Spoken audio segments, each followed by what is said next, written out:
singer Woody Guthrie writes one of his best-known songs, This Land Is Your Land.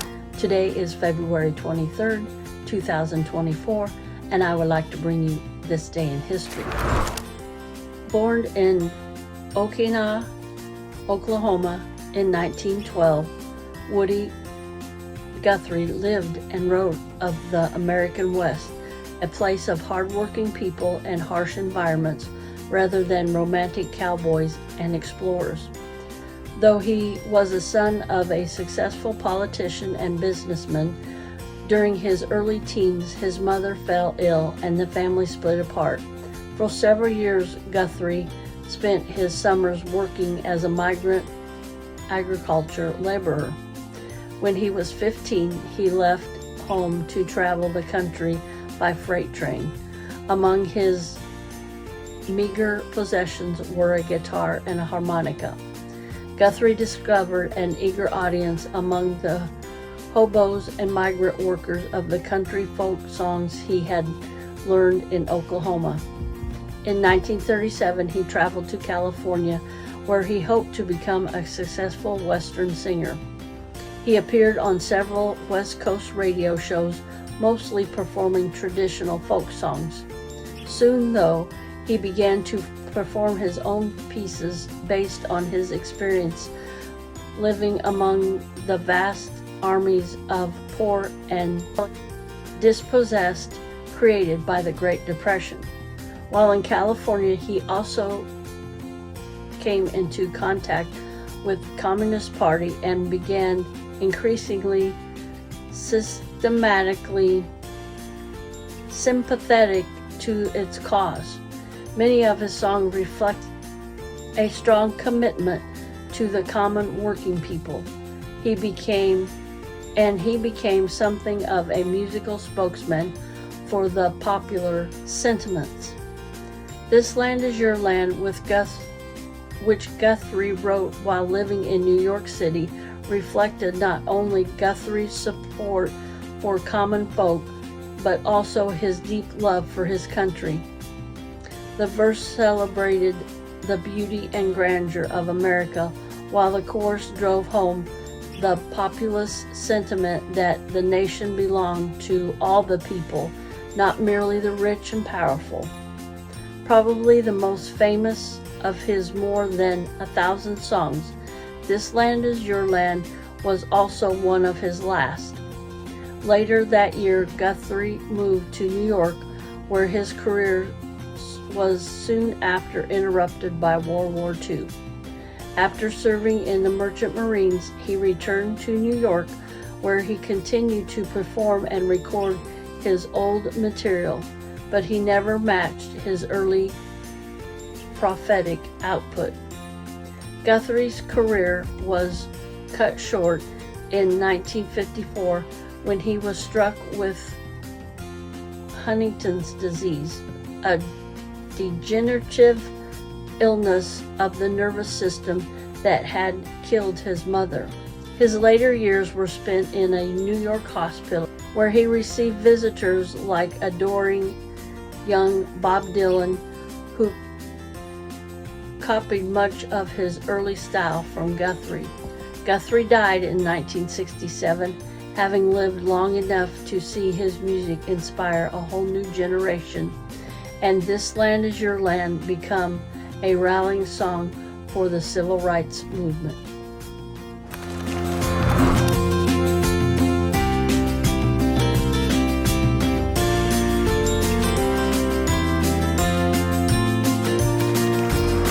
February 23, 1945, during the bloody battle for Iwo Jima, U.S. Marines from the 3rd Platoon, E Company, 2nd Battalion, 26th Regiment of the 5th Division take the crest of Mount Suribuchi, the island's highest point and most strategically positioned, and raised the United States flag. Marine photographer Louis Lowry was with them and recorded the event. Americans fighting for control of Suribuchi slopes cheer the raising of the flag, and several hours later, more Marines headed up to the crest with a larger flag. Joe Rosenthal, a photographer with the Associated Press, met them along the way and recorded the raising of the second flag along with a Marine still photographer and a motion picture camera. Rosenthal took 3 photographs atop Suribachi. The first, which showed 6 Marines struggling to hoist the heavy flagpole, became the most reproduced photograph in history and won him a Pulitzer Prize. The accompanying motion picture footage attests to the fact that the picture was not posed. Of the other 2 photos, the second was similar to the first but less effective, and the third was a group picture of 18 Marines smiling and waving for the camera. Many of these men, including 3 of Marines seen the raising of the flag in the famous Rosenthal photo, were killed before the conclusion of the battle for Iwo Jima in late March. In early 1945, U.S. military command sought to gain control of the island of Iwo Jima in advance of the Project Aerial campaign against the Japan home island. Iwo Jima, a tiny volcanic island located in the Pacific about 700 miles southeast of Japan, was to be the base for fighter aircraft and an emergency landing site for bombers. On February 19, 1945, after 3 days of heavy naval and aerial bombardment, the first wave of U.S. Marines stormed onto Iwo Jima's inhospitable shores. Japan's garrison on the third island numbered 22,000 heavy entrenched men. Their commander, General Tadamichi Kiribashi, had been expecting an Allied invasion for months and used the time wisely to construct an intricate and deadly system of underground tunnels, fortification, and artillery that withstood the initial Allied bombardment. By the evening of the first day, despite incessant mortar fire, 30,000 U.S. Marines, commanded by General Holland Smith, managed to establish a solid beachhead. During the next few days, the Marines advanced inch by inch under heavy fire from Japanese artillery and suffered suicidal charges from the Japanese infantry. Many of the Japanese defenders were never seen and remained underground, manning artillery until they were blown apart by a grenade or rocket or incinerated by a flamethrower.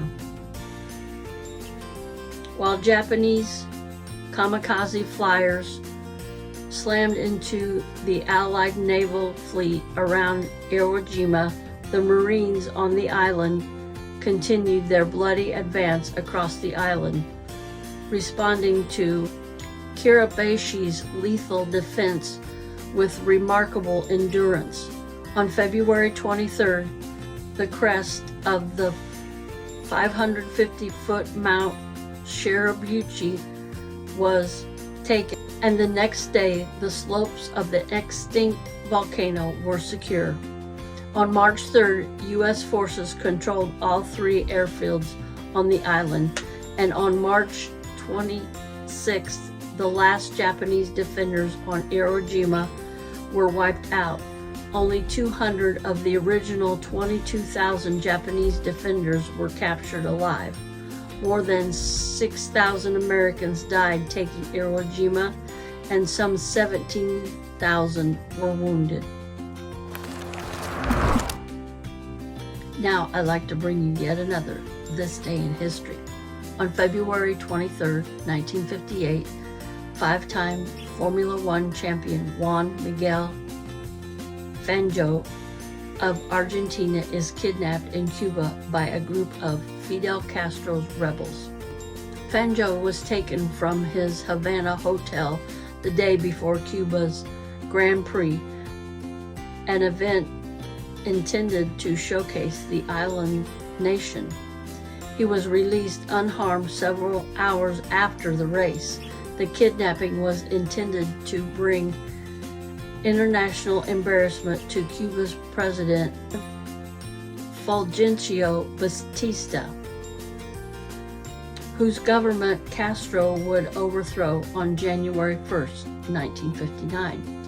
In addition to Fangio's kidnapping, the Cuba Grand Prix was marred by tragedy when a Cuban driver named Armando Garcia Cifuentes lost control of his car on an oil-slick part of the street course and plowed into a crowd on onlookers.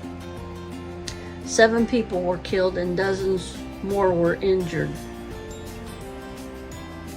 The crash led to immediate speculation that Castro's followers had sabotaged the course by coating it with oil.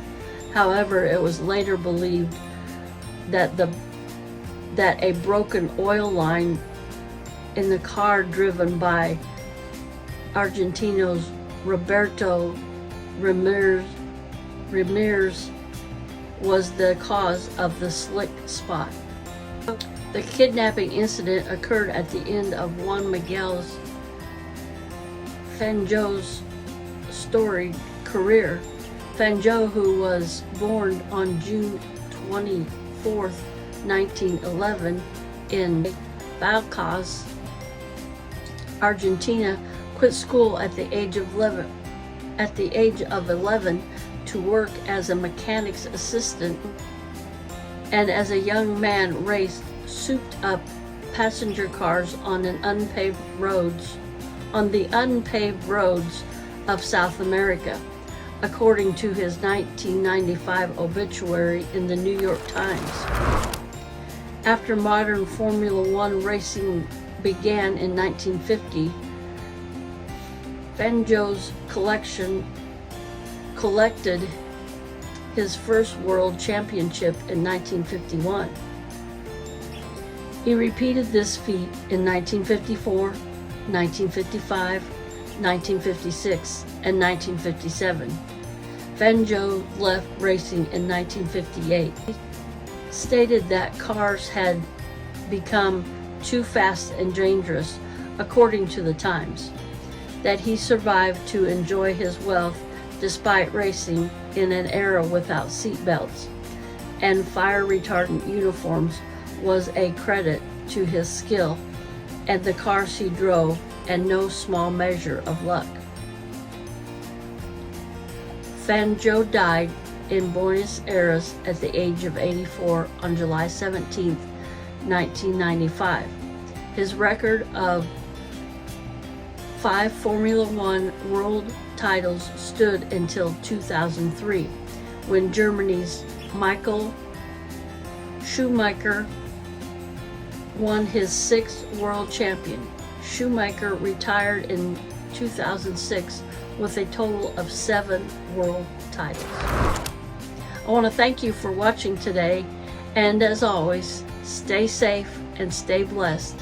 And remember to smile, because I love you, but more importantly, our Lord and Savior Jesus Christ loves you, and that's the best love that you can have. If you like the content of this video, please give it a and comment down below. Those 2 things really help my channel, but what really helps me out is if you subscribe. Yes, come on over and join our little Serendipity Subby family we have here. I do these history videos every day. I do Monday through Friday. I try to do them. I do hauls, I do reviews, I do vlogging with family, I do junk journal videos. So come on over and check some of those out. I go live every Saturday at 5 p.m. Central Standard Time. I'm going to change that in March. The 2nd of March, the first Saturday in March, I'm going to go live at 7